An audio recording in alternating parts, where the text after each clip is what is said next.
Beloved, Moses was taking things to the next level. He was going for the gold. He prayed for the very glory of God to be revealed to him. As he talked with God one day, he said, please show me your glory. I read that in Exodus chapter 33, verse 18. In other words, Lord, I love our conversations together and all that, but I actually would like to see you. Wanted to go a step further. And by the way, that's a good thing.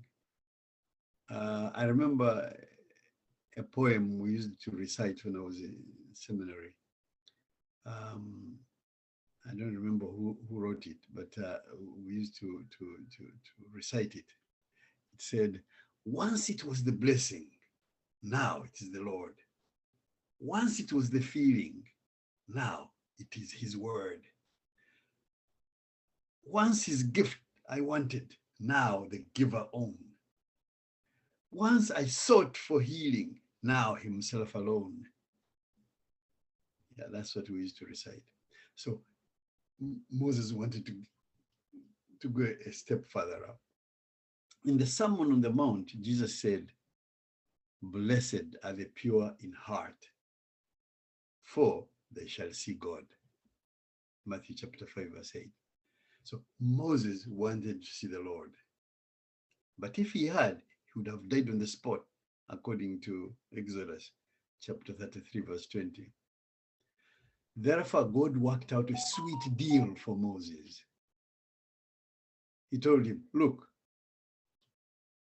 stand near me in this rock, on this rock. As my glorious presence passes by, I will hide in the crevice of the rock and cover you with my hand.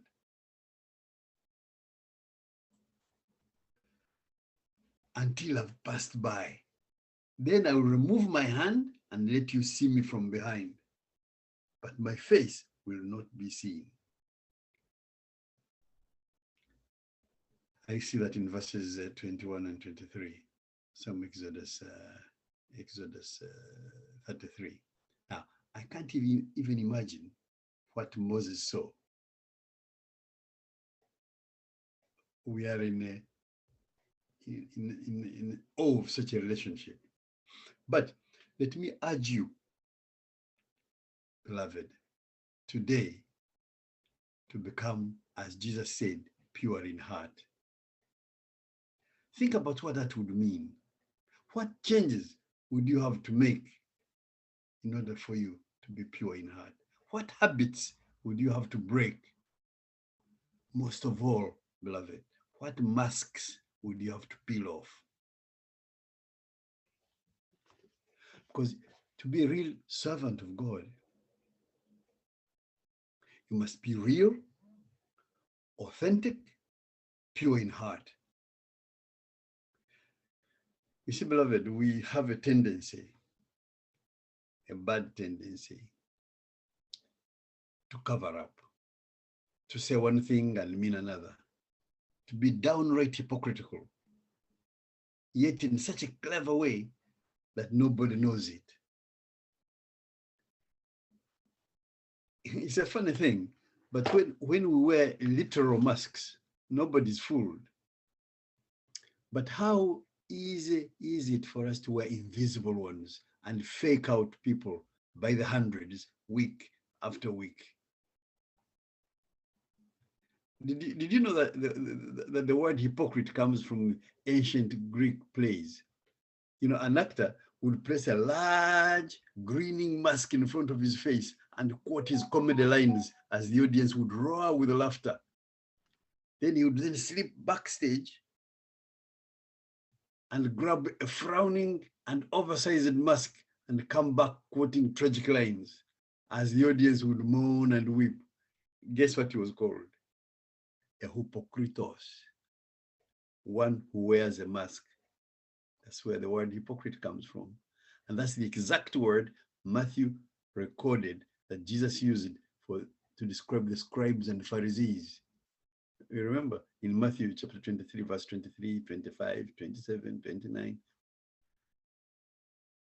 Servants who are pure in heart are those who peeled off their masks, and God places special blessings on their lives. But you're a Christian.